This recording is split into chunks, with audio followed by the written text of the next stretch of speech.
Meeting started. Ms. Murdoch, would you take the roll, please? Mr. Rozzi? Here. Mr. Cordray? Here. Mr. Sousa? Here. Stand for the pledge. I pledge allegiance to the flag of the United States of America and to the republic for which it stands, one nation, under God, indivisible, with liberty and justice for all. Okay, let's make a motion to approve the clerk's journal and accept the audio-video recordings as the official minutes of the June 18th Board of Trustees regular meeting. Second. Mr. Sousa? Yes. Mr. Cordray? Yes. Mr. Rozzi? Yes. Make a motion to accept the bills as presented before the board. Second. Mr. Cordray? Yes. Mr. Rozzi? Yes. Mr. Sousa? Yes.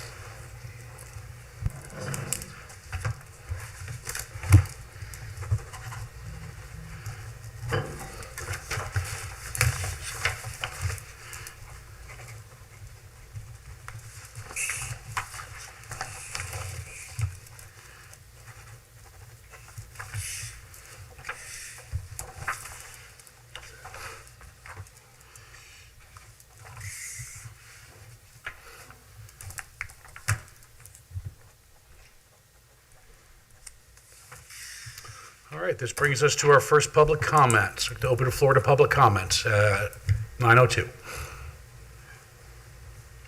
I just have a suggestion, if I may. Go to the podium. If you would state your name and address for the record. Juanita Wright Combs, 324 Stevens Road, Mainville, Ohio. And you hear things on the news about Iran. You hear things about cell groups. I know everybody's heard about them. And do we have like a plan if anything would happen, like a cell group in our group? Because, you know, I heard that even the Iran guy said that he would open cell groups to rural areas. I mean, I heard that. I've been hearing some of the things because for 9 years I was an Ohio State peace officer. I trained up in Dayton. And then now recently with the conflict in Iran, I'm not sure how serious I should be. I prepared myself, and I've tried to prepare my 3 boys. One's a master sergeant in the Marines, and he's always told me, Mom, try to stay as healthy as you can in your old age, because I may not be able to get to you, right?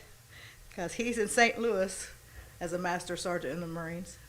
But I didn't know if we have, I know we have a civilian police alumni, but I don't know if we have any kind of, I don't know what kind of plan you would call it.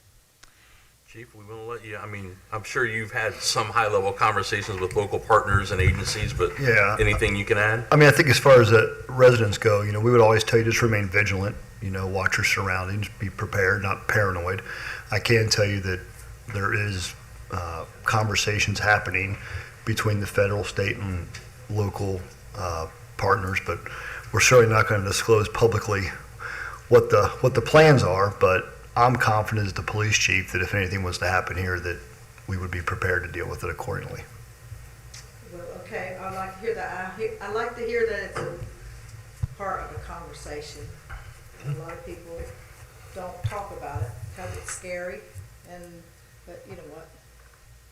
Like Job said in the Bible, the greatest thing I fear has come upon me.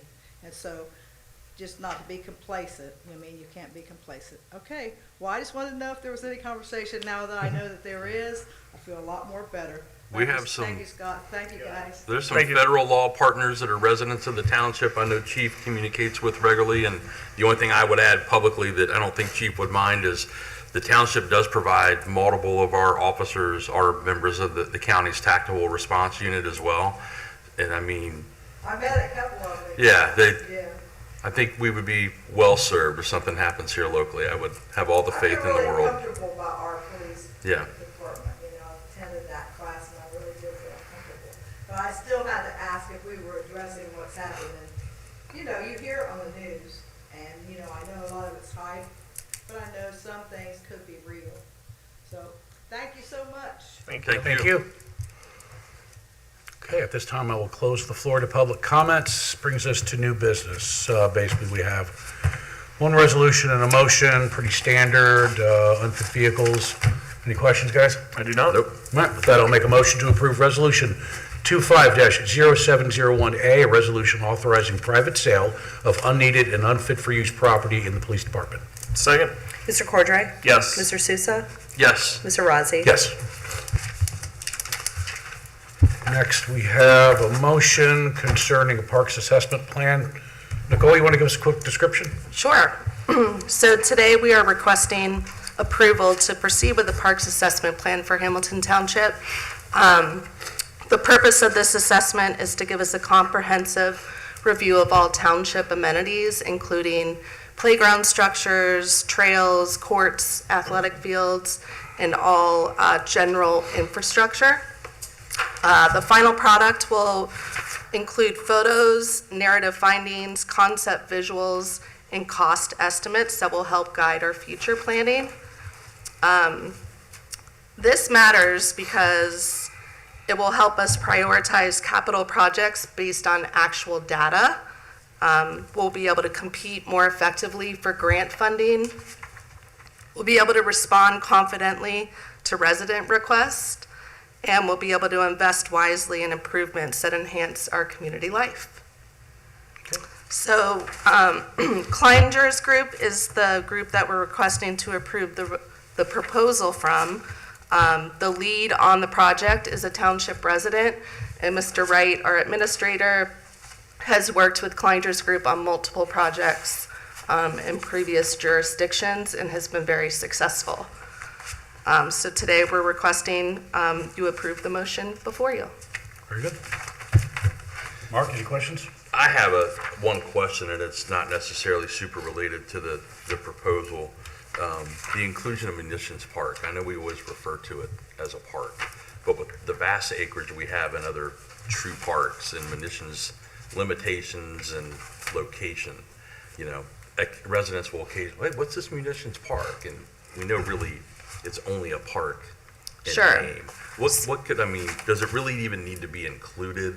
And is there even a process that we could ever explore for it to remove it from park discussions and consideration? And that's just, I have no idea what these, but we're super limited. I don't think we can do anything more than like 12 inches in the ground there. I think it would be difficult for us to ever put even the most modest of structures or trails or anything in there. Right. So that land was acquired through OPWC grant funding, which essentially makes it that it has to remain parkland. So we could open conversations with that organization because of the restrictions with the current conditions of the property.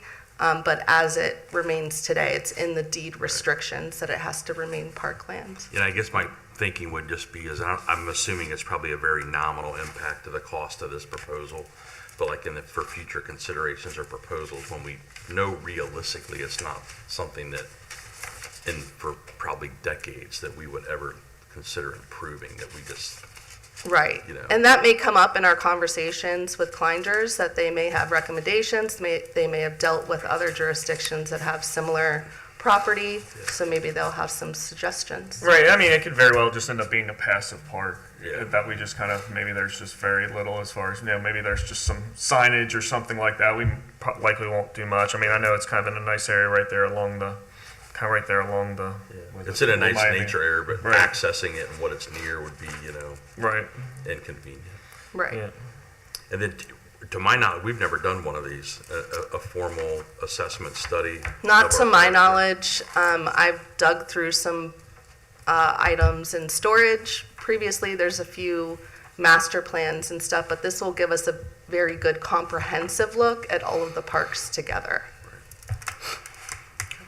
I'm good. Thank Anything you. else?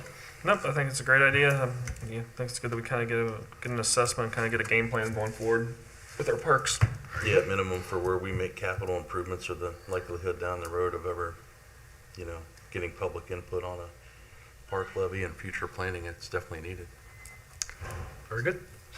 With that, I will make a motion to authorize the township administrator to accept the proposal from Kleinger's group for a parks assessment plan in the amount of $19,400. Second. Mr. Rozzi? Yes. Mr. Cordray? Yes. Mr. Sousa? Yes. Okay, that is it for new business. Brings us to our second public comment section. Open the floor to public comments if there's any more. Okay, close the floor to public comments. Our fiscal officer is not here, but the report doesn't come to the last meeting of the month. Mr. Wright is out. Gentlemen, trustee comments. Darrell? Yeah, the only thing I have is just to remind everybody and for the Joint Freedom Festival at the Village of Mainville on Friday. It's become one of our signature events here in the township. It's one of my favorite events. Got a lot of great things happening, so invite everybody. The parade starts at 10, and then we have the festival following right after at Tusterman Park. So hopefully we will have great weather, and look forward to seeing everybody there on Friday. I just have one item. I was talking with Chief Jewett when I came in. The fire department made a post this morning. Timely, I'll share this information, but they routinely do flushing of fire hydrants to make sure they stay operable and in working condition for when we need them. And this month, in the month of July, they will be doing hydrant flushing in Butterfield Park, Foster's Run, Wedgewood, Foster's Point, Thornton Grove, Heritage, Miami Bluffs, Winstead, Villages of Rivers Bend, and on Cochran Road. They have a post on social media on Facebook with some instructions of what you may expect when they're in your community doing this hydrant flushing. So just be aware. That's all I've got. Okay. Just as a reminder of what's coming up this Friday, the 4th of July has always held a very special place in my family's history. It's all about celebrating our freedom, birth of a nation, and putting on a different hat. Right now, it's about all the men and women that work for us that are doing our fireworks displays in order for everyone to be able to celebrate. And then a reminder to everyone who plans on celebrating with their own fireworks to please celebrate safely. Read the instructions, stay away from alcohol, and get through the evening in a safe and fun manner. So with that, I will wish everyone a happy 4th of July. And at this time, I will adjourn at 9:13 a.m. Second. Mr. Cordray? Yes. Mr. Sousa? Yes. Mr. Rossi? Yes.